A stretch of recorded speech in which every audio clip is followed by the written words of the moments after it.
इसके मैया का ससुरा कहाँ गई बुढ़िया?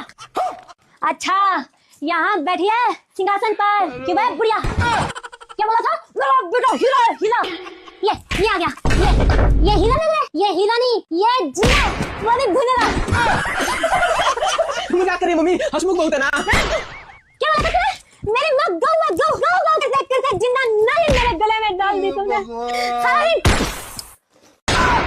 गलती रहती है। देखो मम्मी, एक हाथ की जुबान निकल आई है इसकी। ओह सपना भी यही बैठा है। क्या बोला था बुढ़िया? मेरी बेटी शानी है शानी। ये शानी नहीं है, ये चापा की रानी है रानी। मुझे ये सब बिल्कुल भी पसंद नहीं है। क्या बोली बुढ़िया? ये तो दिक्कत है, तेरे पसंद ही तो नहीं आता कुछ। मैं कह रही हूँ इस घर में रहना है तो जैसा मैं बोलेगी वैसा, नहीं तो खत्म। मेरा